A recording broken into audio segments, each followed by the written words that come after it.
Corporate astrology क्या होती है? जैसा भी बिजनेस है ना, कोई भी बिजनेस है, उसके कुछ दायरे होते हैं।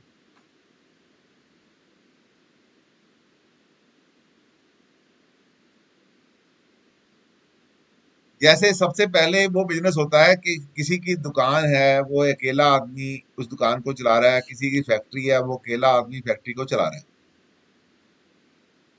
उसके बाद अगली व्यवस्था है कि दो या तीन लोग मिलके परिवार के, या दो या तीन दोस्त मिलके एक बिजनेस शुरू करते हैं। चाहे वो ठेकेदारी का है, चाहे वो फैक्ट्री है, चाहे वो दुकान है, उसको वो चलाते हैं। जिनमें जितने भी पार्टनर है, सबका दखल बराबर रहता है। लेकिन कुछ बिजनेस ऐसे होते हैं जिनमें मालिक के नाम की कोई चीज नहीं होती। मालिक भी एक शेयर होल्डर होता है, बाकी सबके भी शेयर होते हैं। उनको हम कारपोरेट बोलते हैं। कारपोरेट जगत उसको बोलते हैं, कारपोरेट वर्ल्ड उसको बोलते हैं। जैसे टाटा की कंपनी है, रिलायंस की कंपनी है, अदानी की है कंपनी है, CIL है, ONGC है, BHEL है, GIL है, गेल है, GAL। ये कारपोरेट वर्ल्ड है। जब आपका नाम हो जाएगा, एज एस्ट्रोलॉजर आप एस्टेब्लिश हो जाएंगे, तो आपके पास कारपोरेट वर्ल्ड के लोग आएंगे। जैसे आपको पता होगा कि जैसे वीडियोकॉन है, स्पाइस है, वोडाफोन है, ऐसे ऐसे कारपोरेट। उनके सवाल कैसे होते हैं, वो क्या जानना चाहते हैं, ये सारी बातें आपको मैं आज और अगले लेक्चर दोनों में बताऊंगा।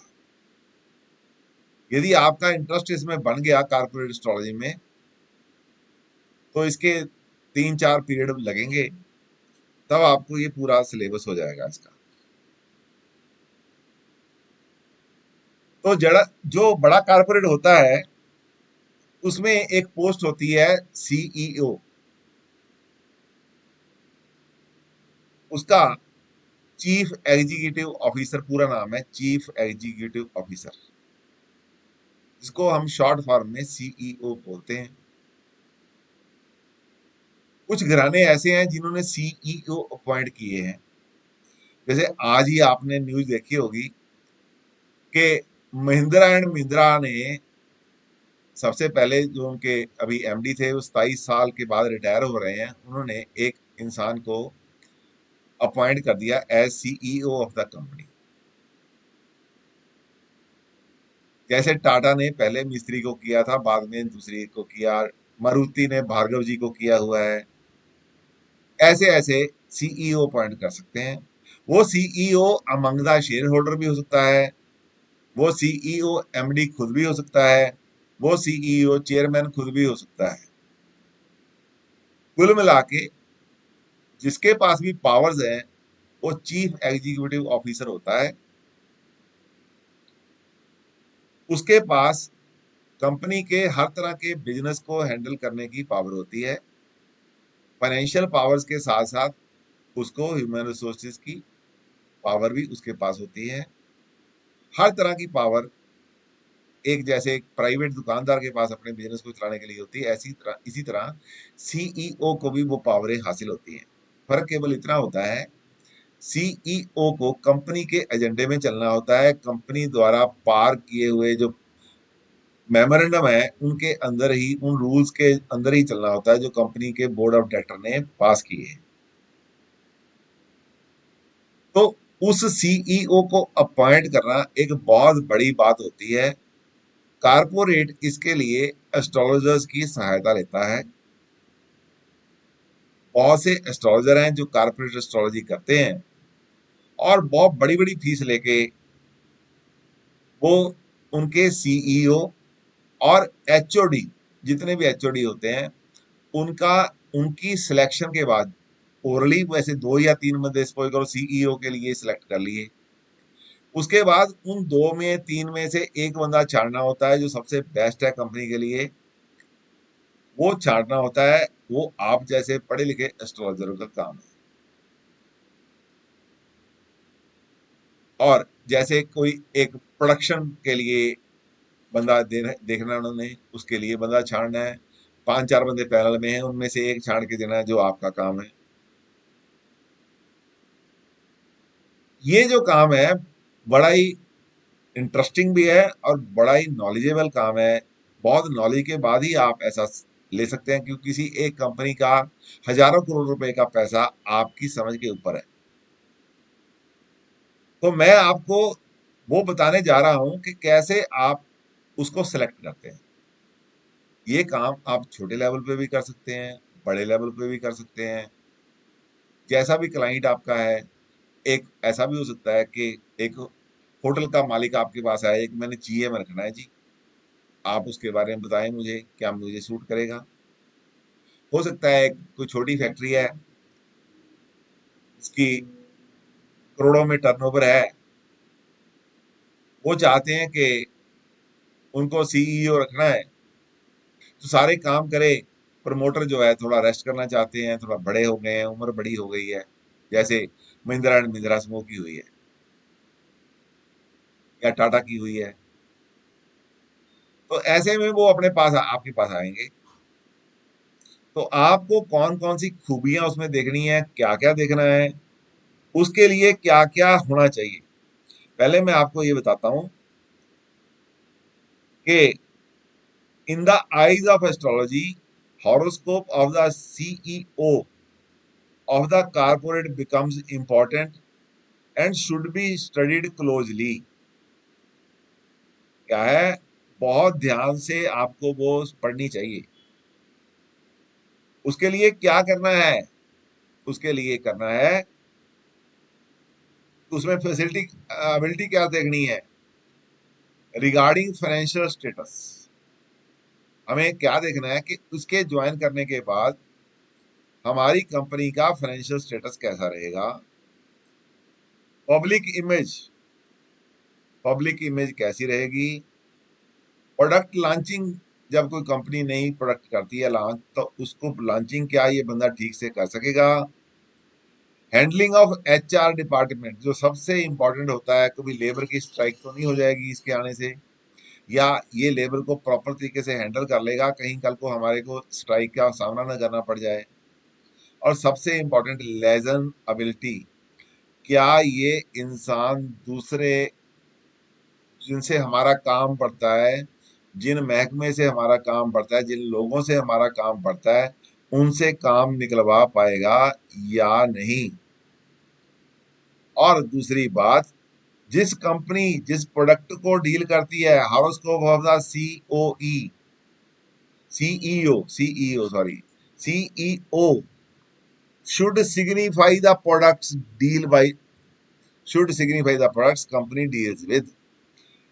सीईओ का जो हॉरोस्कोप है, उन कंपनियों के, उन प्रोडक्ट्स के बारे में भी सिग्निफाई करना चाहिए जिस प्रोडक्ट के बारे में कंपनी डील करती है। जैसे किसी ने चाय बगान की कंपनी का एमडी रख लिया, तो चाय उसकी पतरी में ना हो तो कैसे बेचेगा, कैसे बनाएगा, कैसे प्रोडक्शन हैंडल करेगा। किसी सीमेंट सीमेंट फैक्ट्री का सीईओ है, एमडी है, यदि सीमेंट उसकी पतरी में नहीं होगा, वो सीमेंट की फैक्ट्री में क्या कर लेगा। कोई गारमेंट्स बनाने वाली कंपनी है, उसने स्पोइक्रो स्पोर्ट किंग ने एक एमडी रख लिया, क्योंकि जो बिजनेसमैन ग्रो करते हैं धीरे धीरे, वो इतने पढ़े लिखे तो नहीं होते। एक लेवल आता है, उनको पढ़ने के लिए, उनको संभालने के लिए बंदे की जरूरत पड़ती है। जैसे आजकल दुनिया भर के कॉलेज खुल गए हैं आपके आसपास, यूनिवर्सिटीज बना रहे हैं लोग, लेकिन जो यूनिवर्सिटी का मालिक है वो तो पढ़ा लिखा नहीं है ज्यादा। फिर उसे कंपनी लॉ के हिसाब से, यूनिवर्सिटी लॉ के हिसाब से, मिनिस्ट्री ऑफ ह्यूमन रिसोर्सेज के हिसाब से ऐसा बंदा as vice chancellor of the university रखना पड़ता है, जिसको उस लाइन का एक्सपीरियंस हो। यदि हॉरोस्कोप में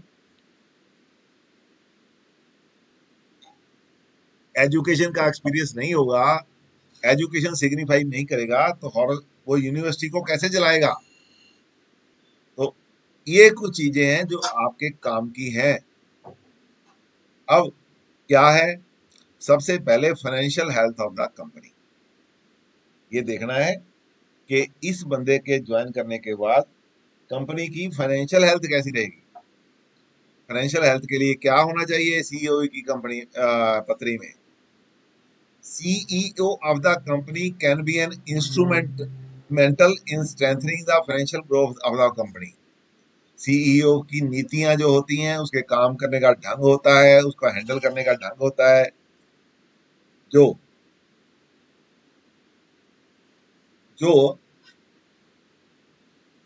सीईओ को कंपनी का काम करने का है, ऐसा तरीका होता है कि वो सीईओ कंपनी को फाइनेंशियली बहुत ऊपर ले जाता है, फाइनेंशियल हेल्थ बहुत अच्छी कर देता है। He can also play an important role in borrowing money from different sources। Different resource जो है उसको इस्तेमाल करके जब कंपनी को कभी जरूरत पड़ जाए, कंपनी को फंड्स की जरूरत पड़ गई, आज 200 करोड़ की जरूरत पड़ गई, तो उसका मार्केट में इतना नाम होना चाहिए, उसको इतनी समझ होनी चाहिए कि मैं इतनी जल्दी थोड़े समय में 200 करोड़ इकट्ठा कैसे करूंगा। जैसे पीछे आपने देखा वोडाफोन पे कंपनी ने बहुत सा, सरकार ने बहुत सा फाइन लगा दिया, आइडिया पे फाइन लगा दिया, एयरटेल पे फाइन लगा दिया। उस समय में जिन कंपनियों के पास पैसे नहीं रहे, वो उनको अपना ब्रॉडबैंड बंद करना पड़ा, लेकिन वोडाफोन वगैरह मैनेज करके पैसे गवर्नमेंट के चुका दिए और कंपनियां चल रही हैं। वीडियोकॉन को हमला, सिर्फ स्पेक्ट्रम के फाइन के ऊपर ही सारी कंपनी बर्बाद हो गई वीडियोकॉन की।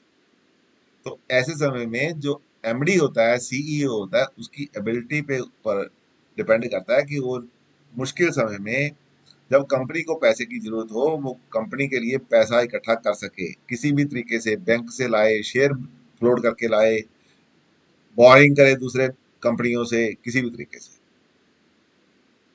This ability can be seen from the horoscope of the CEO if running दशा एंड फ्यूचर डीबीए। जो डीबीए चल रही है और आने वाली, एक दिन की दशा पे तो इसको भरोसा नहीं कर सकते, हमें आने वाली दशा भी देखनी है।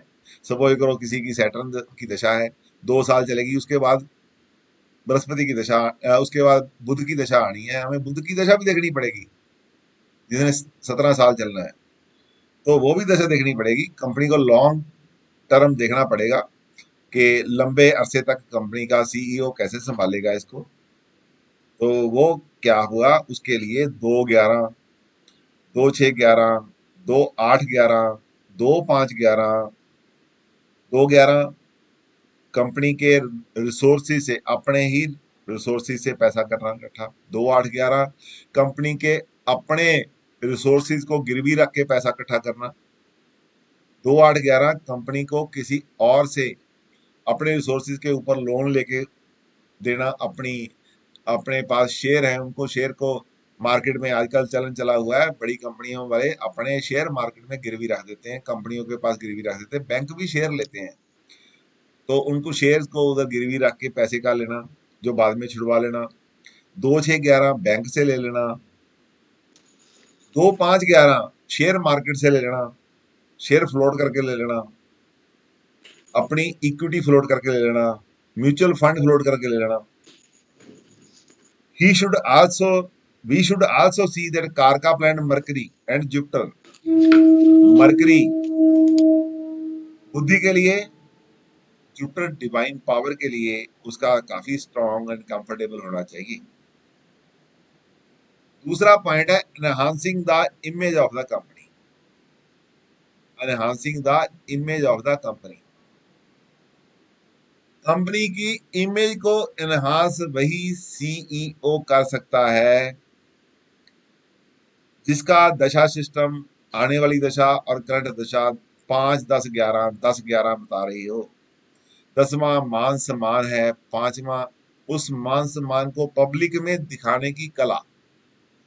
देखिए, आप अपने घर में कितने पैसे लेके बैठे हैं, कोई कंपनी अपने अंदर कैसा प्रोडक्ट लेके बैठी है, किसी को कुछ नहीं पता जब तक आप लोगों को बताएंगे नहीं। पांचवा घर उस कला का है जहां पे आपका आर्ट काम आता है, how you display your self, how you present your self. तो जब इसके पास, किसी के पास ऐसा होता है, वो छोटी चीज को भी बड़ा करके दिखा देता है। मोदी साहब जैसे छोटी से भी प्राप्ति होती है उनको बहुत बड़ा करके लोगों को भी दिखा देते हैं। ऐसे बहुत से लोग हैं जो अपनी बहुत सी छोटी कम पूंजी को बहुत बड़ा करके लोगों को दिखा देते हैं, जिससे उनका मान सम्मान, कंपनी की इमेज जो है बहुत बढ़ जाती है। कई बार बंदा इमेज के ऊपर ही अरबों रुपए का गेम खेल लेता है। और ऐसे समय में इमेज कब तक मेंटेन रहेगी, जब तक सन को ग्रहण नहीं लगेगा, सन कंफर्टेबल रहेगा, सन अच्छी पोजीशन में होगा, सन के लिए ये अपॉर्चुनिटी जो होगी, उसको, उसमें इतनी एबिलिटी होगी सन में कि उस अपॉर्चुनिटी को वो कैश करे। आगे आ गया प्रोडक्ट लॉन्चिंग। प्रोडक्ट लॉन्चिंग, पहले मैंने आपको इमेज के लिए बताया, प्रोडक्ट लॉन्चिंग बताता हूँ। जो प्रोडक्ट है किसी कंपनी की, वो एक, जो उसने लॉन्च करनी है, वो क्या मांगती है? वो मांगती है एडवर्टाइजमेंट। तीसरी, ये मांगती है।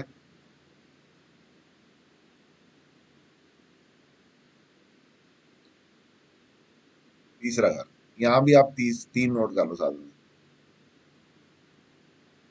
और वो मांगती है पांचवा घर। पांच ऑलरेडी है। वो मांगती है शोहरत। 11वां उसका गेम। छठा घर कंपटीशन का, कंपटीटर कौन है उसको जीतना।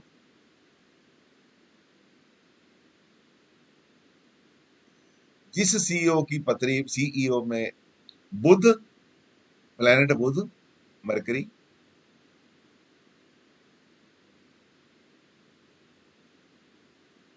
सन शो ऑफ, और वीनस सोफिस्टिकेशन, प्रेजेंटेशन। ये सन, वीनस, मरकरी। और पांचवें घर का स्वामी स्ट्रांग होगा, फिफ्थ लॉर्ड। ये पांचवें घर का स्वामी, fifth Lord,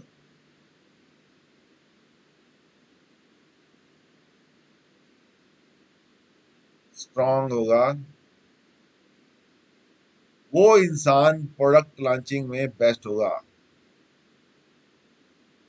best product launch.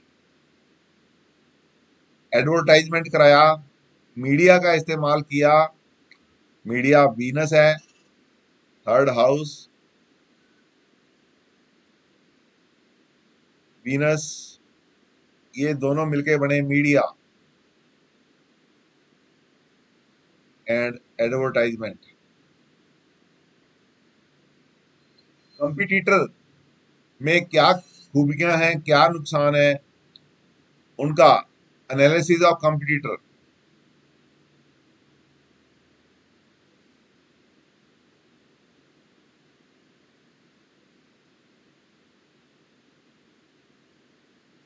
गलती हो गई, एनालिसिस।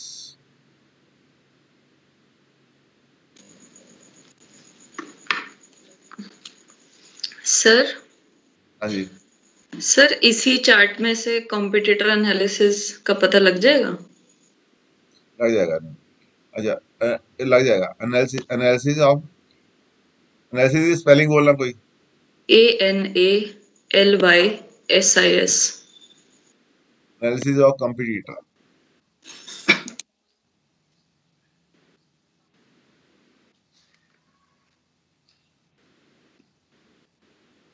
ये जो एनालिसिस ऑफ कंपटीटर है, ये बहुत काम आता है। उसकी कमियां देखनी है, उसकी कमी देखनी है, वीकनेस। और यहाँ पे उसका ढिंढोरा पीटना है। कंपैरिजन चार्ट देना है, जो उसके लिए अच्छा है, आपकी कंपनी के प्रोडक्ट में अच्छा है, उसका कंपैरेटिव कंपैरिजन चार्ट देना है और उसको पब्लिक में लॉन्च करना है।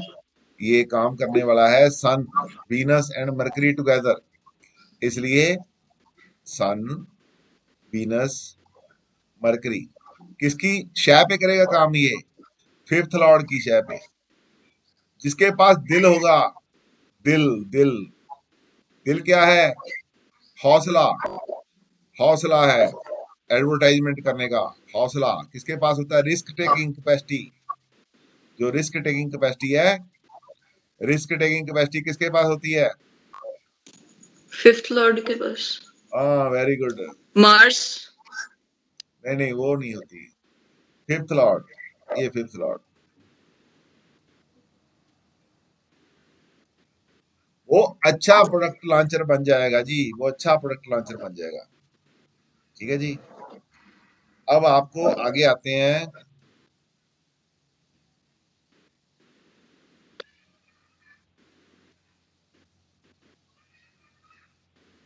Handling of HR department. जो एचआर डिपार्टमेंट है, ये सबसे इंपॉर्टेंट होता है। कई बार high headedness of the CEO अपने एम्प्लॉइज को खराब कर देता है, खुंदक दिलवा देता है। जो एम्प्लॉई है वो कंपनी का भला करने की बजाय कंपनी का नुकसान करना शुरू कर देते हैं। जो अच्छे सीईओ होते हैं वो एम्प्लॉइज को अपनी प्रॉब्लम बताते हैं। यदि कोई गलती करता है उसको 2 3 बार 4 बार समझाते हैं, बेटे गलती ना कर, गलती ना कर, अच्छा नहीं है कंपनी के लिए। और दूसरों को भी बताते हैं कि ये गलती कर रहा है। और यदि वो बाद में एक्शन भी उस पर लेते हैं तो कंपनी और कोई एम्प्लॉय कुछ नहीं बोलते, उनको पता होता है कि ये इसको बहुत बार समझा लिया, ये अपनी अब करतूत का मारा इसको प्रॉब्लम है। तो जब कभी हाई हेडेडनेस आ जाती है, अचानक गुस्सा करता है, जो एम्प्लॉयर है, बॉस जो अचानक गुस्सा करता है, सीईओ अचानक गुस्सा करता है, तो कंपनी में अफरा तफरी मच जाती है। एक माहौल जो होता है गुडविल का वो खत्म हो जाता है, सफोकेट हो जाते हैं एम्प्लाई। और एम्प्लाई खुद भी नुकसान करते हैं और बाद में स्ट्राइक कर देते हैं, उससे काफी नुकसान हो जाता है, उसमें गुडविल खराब होती है कंपनी की। ये सारा कुछ आप कैसे देखोगे सीईओ की पत्री में? छठा घर जो होता है वो एम्प्लॉइज का होता है, सिक्स साउथ,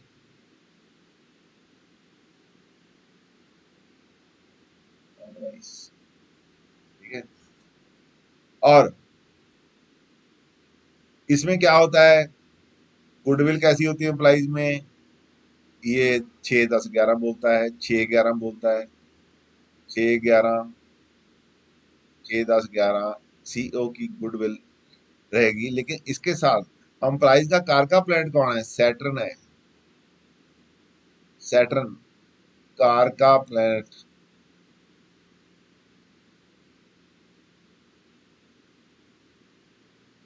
फॉर एम्प्लॉइज।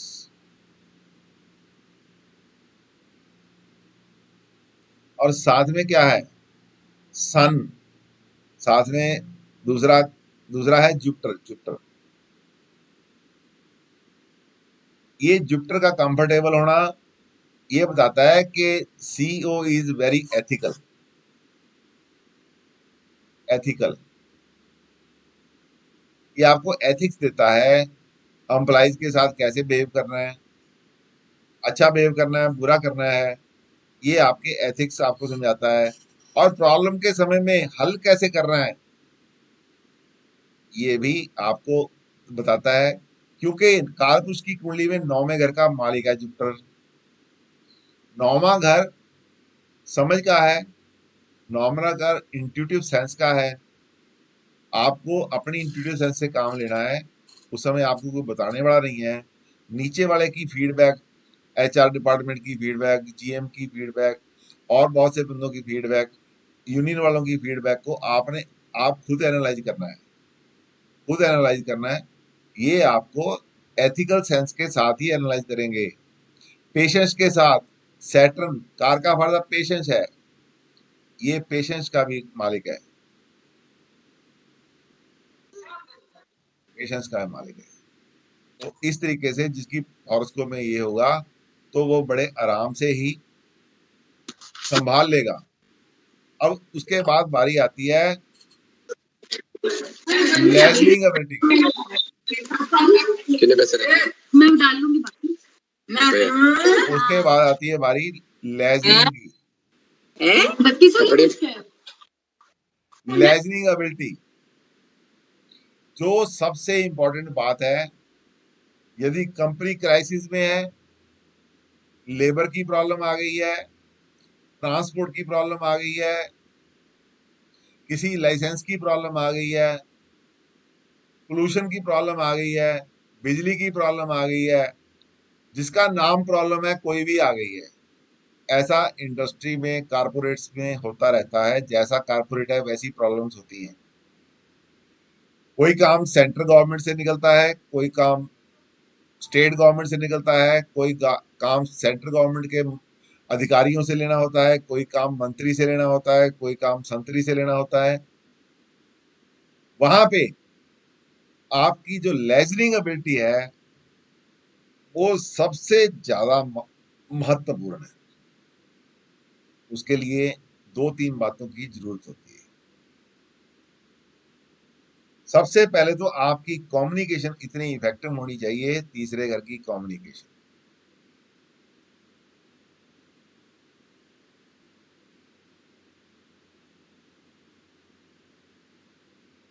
इतनी इफेक्टिव होनी चाहिए कि आप सामने वाले को प्रभावित कर सकें। इसका कारक है मरकरी। आपका ऑरा कैसा है? Sun. Aura it should be very good.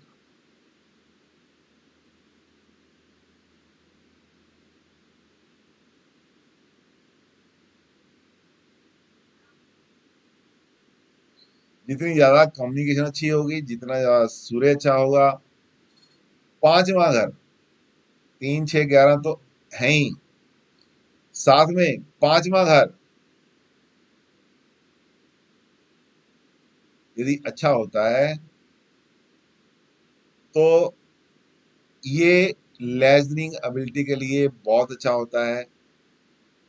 3 5 11, 3 5 6 11, 3 5 6 10 11, 3 5 6 8 10 11। ये 8 10 11 क्या है? ये वो रिसोर्स है जो हिडन है, हिडन हिडन रिसोर्स। ये आपका है, किसी को पता नहीं है इसका। ये अनअर्नड हेल्प है। कोई मंत्री संतरी आपको कोई जानता है, कोई बड़ा अधिकारी आपको जानता है जो समय पे आपकी हिडन हेल्प कर रहा है। ये वो है जिसके पास ये होते हैं वो कभी जिंदगी में मार नहीं खाता। जो आपके रिसोर्सेज हैं, दुनिया को पता है, उनकी काट दुनिया ले लेती है। लेकिन जो वो रिसोर्सेज होते हैं जिसका दुनिया को नहीं पता, वो आपके उस समय काम आते हैं जब कोई ऐसा समय फंस जाता है, जब आपकी लुटिया, आपकी किश्ती डोलने लग जाती है। और ये एक और बात है, ये आठवाड़ा क्या है? आठ, एट्थ हाउस क्या है? एट्थ हाउस से काम कराने वाला 11वां घर।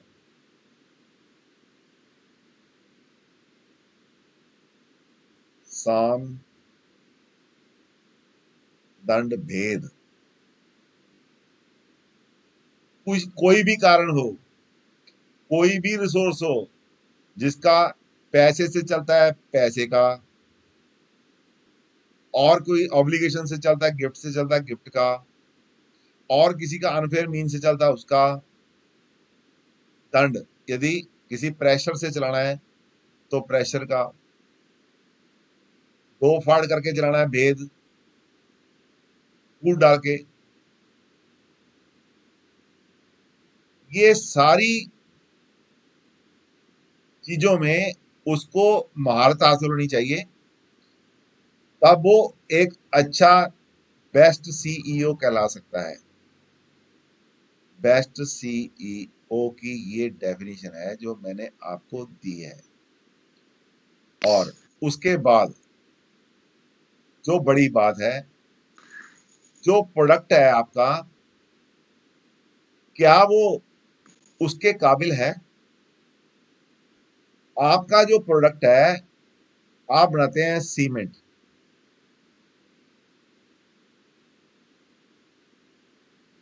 सीमेंट सैटर्न का प्रोडक्ट है। तो क्या वो उसका सैटर्न कंफर्टेबल है?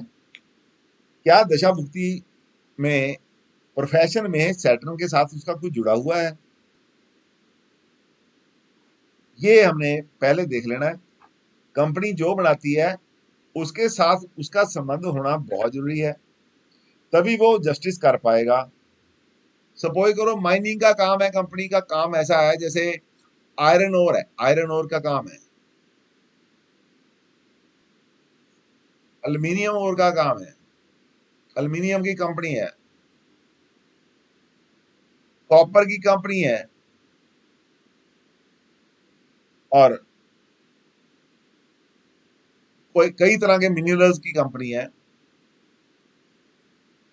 जो जो अंडर अर्थ होते हैं, अंडर अर्थ होते हैं। जो भी अंडर अर्थ होता है, जो भी जमीन के नीचे होता है,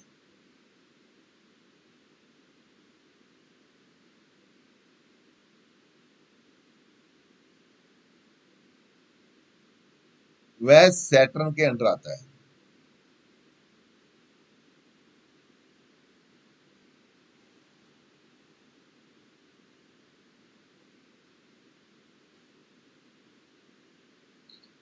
और 8वें घर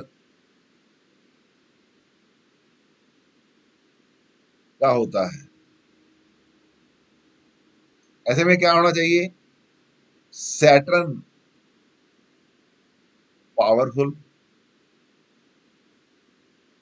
बेनिफिक होना चाहिए। 8 11 2 8 10 11 का कॉम्बिनेशन उसमें होना चाहिए। अब सपोज करो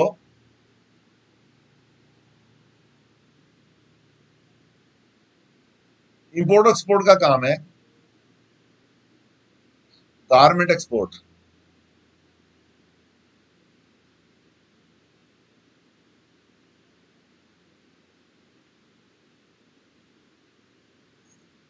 सेवंथ हाउस तो होना ही चाहिए। और गारमेंट्स किसके होते हैं? वीनस। और ये कैसा होता है? एक्सपोर्ट करनी है तो 9वां घर 12वां घर साथ में होना चाहिए। पैसा कमाना है तो दूसरा होना चाहिए, और 11वां भी होना चाहिए। यदि रेपुटेशन के पास साथ पैसा कमाना है, 2 7 9 10 11 उसमें होना चाहिए, साथ में वीनस होना चाहिए। यदि डॉक्यूमेंटेशन प्रॉपर रहे, आपकी ट्रांसपोर्टेशन प्रॉपर रहे, तो उसके लिए तीसरा घर। तो परफेक्ट कौन है? जिसके पास 2 3 7 9 10 11 है, वो परफेक्ट है। साथ में वीनस अच्छा है, वो परफेक्ट है। सेवंथ लॉर्ड अच्छा है, वो परफेक्ट सीईओ है। सर अब इस, इसमें हाँ जी, 12th मतलब ये जो 2 3 7 9 10 और 11 हम 12वां अच्छा बोल रहे 12वां हैं, घर 12 ना? बाहर का हाँ जी। एक्सपोर्ट का, बाहर का। 9वां घर लंबी यात्राओं का, लक का, प्लानिंग का। 10वां घर गुडविल का, 11वां घर गेन का। तीसरा जो है वो डॉक्यूमेंटेशन का, दूसरा घर पैसे का। जिसके पास ये है वो एक गारमेंट कंपनी का अच्छा बड़ा सीईओ बन सकता है। सर फीमेल कंपनी, हाँ जी। अगर सर इंपोर्ट एक्सपोर्ट का बिजनेस हमने देखना हो तो वैसे 7th हाउस से देखते हैं। तो अगर हम कहते हैं कि उसका 12th के साथ होना ही चाहिए कनेक्शन तो ही वो मतलब होगा फ्रुक्टिफाई। इंपोर्ट एक्सपोर्ट दोनों करते हैं, मंगवाते भी हैं भेजते भी हैं। तो ये जो कॉम्बिनेशन है ये क्या है, इंटरनेशनल बिजनेस का कौन सा घर होता है? 7th। 7th house. दूर देश प्रदेश भेजना है 12वां घर, ओवरसीज, हाँ जी। 9वां घर दूर, ठीक है जी। हाँ अब जी सर। बिजनेस करना है हमने, बिजनेस करना है तो यदि कोई चीज बना के भेजनी है तो छठा घर भी आएगा साथ में। हाँ यदि जी ट्रेडिंग सर। करनी है, कुछ लोग बनाते नहीं है, कुछ लोग ये मैन्युफैक्चरिंग के लिए है, ओके। कुछ लोग बनाते कुछ नहीं, ट्रेडिंग करते हैं। 7 और 12। उनको मरकरी, सबसे पहले मरकरी, ट्रेडिंग मरकरी का है। हाँ जी सर। मरकरी शुड सिग्निफाई 7, 9, 10, 11, 2 और 12। और जिनको बनाना है उनको 6, 7, 9, 10, 11, 12, ये बेस्ट कॉम्बिनेशन है, ये वो होना चाहिए। और ट्रेड करना है, डॉक्यूमेंटेशन की बहुत जरूरत होती है। यहां भी 3 आएगा, यहां भी 3 आएगा। मरकरी अपने आप में भी तीसरे घर का मालिक है। यदि बुध है तो 3 नहीं भी है तो चलेगा, बुध है तो 3 नहीं भी है तो चलेगा, क्योंकि बुध अपने आप डॉक्यूमेंट का कारक है।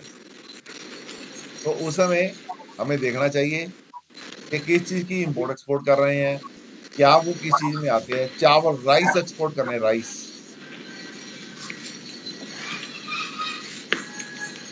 राइस एक्सपोर्ट बहुत जाता है हमारा, राइस गल्फ कंट्री में बहुत जाता है, क्योंकि जो 21-11 चावल है हमारा, 11-21 चावल है, वो बहुत ही अच्छा है बिरयानी के लिए, हार्ड होता है, ये गल्फ में बहुत एक्सपोर्ट होता है। जब राइस जाएगा तो राइस किसका आइटम है? मून का। मून का। मून तो पहले देखेंगे, क्यों, कार का तो देखना ही देखना है, ठीक है जी। मून हाँ पहले जी। देखेंगे, फिर हमने लिया, मार्केट से लिया, ट्रेडिंग की, तीसरे 7वें घर की ट्रेडिंग कर ली, तीसरे घर यस। का ले लिया, तो इसमें साथ में 9, 12 आ गया।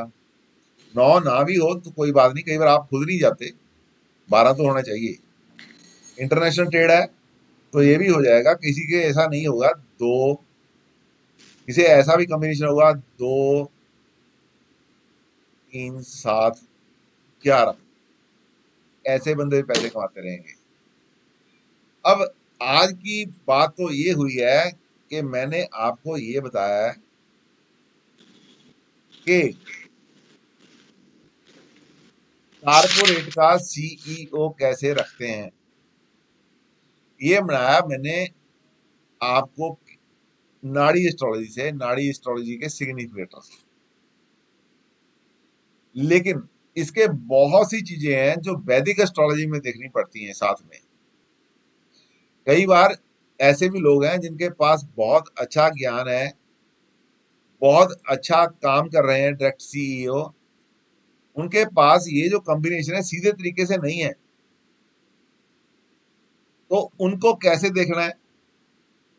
वैदिक से कैसे देखेंगे? वैदिक से कंपनी का, कारपोरेट का सीईओ अपॉइंट करते हुए कौन कौन सी चीजें देखनी है, वो मैं आपको अगली बार कराऊंगा। कारपोरेट में बहुत कुछ है, कारपोरेट में अलग अलग डिपार्टमेंट है, प्रोडक्शन इंजीनियर का अलग हेड होता है, जनरल मैनेजर प्रोडक्शन अलग होता है, जनरल मैनेजर सेल्स अलग होते हैं। प्रोडक्शन वाले ने चीज बना दी, आपने जीएम सेल्स आपको चाहिए बेचने के लिए, उसकी क्या एबिलिटी होनी चाहिए। जनरल मैनेजर एचआर अलग होते हैं। ये सीईओ के अंडर उसके हेल्पर होते हैं, उसको हेल्प करने वाले ऑफिसर होते हैं कंपनी के, उसको असिस्ट करते हैं। उनमें क्या क्या काबिलियत होनी चाहिए, वैदिक से कैसी होनी चाहिए, नाड़ी से कैसी होनी चाहिए, ये दोनों को मिला के जो फ्यूजन बनेगा वो आपके लिए बहुत अच्छा एक टूल बनेगा इन बातों को चेक करने के लिए, ऐसी हॉरोस्कोप्स को देखने के लिए। अगली बार मैं कारपोरेट एस्ट्रोलॉजी को वैदिक तरीके से और नाड़ी तरीके से मिक्स करके बताऊंगा। फिर ये एक सीईओ का पूरा हो जाएगा। यदि आपकी क्लास कहेगी कि बाकी टॉपिक भी इसके कराए जाएं तो मैं वो भी आपको कराऊंगा। आशा है आपको ये अच्छा लगा होगा और समझ भी आया होगा। अच्छा लगना एक बात और है, समझ आना एक बात और है। आप लोग अनम्यूट कीजिए अपने आप को, वीडियो अपनी ऑन कीजिए ताकि मैं आपको देख सकूं और जान सकूं। गगन जी, आप अपनी वीडियो ऑन कीजिए और देखिए, माइक से बताइए मुझे कैसा लगा। गगन जी, गगन जी, हाँ जी, गगन जी कहाँ गए? गगन जी अपने आप को अनम्यूट अनम्यूट कीजिए और बताइए।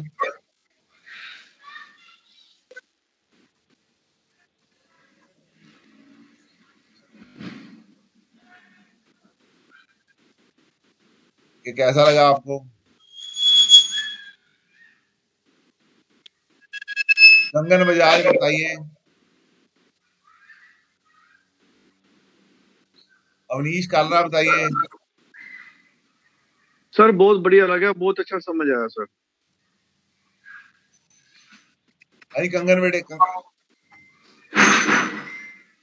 आपको समझ आया? आप म्यूट है आप। अनम्यूट कीजिए अपने आप को। हाँ जी sir, it's a very nice topic sir. आपको पल्ले पड़ा? हाँ जी सर। समझ आ गई? कोई स्पेशल आपका जो आपको शंका हो, जिसपे आप बात करना चाहती हैं मेरे से?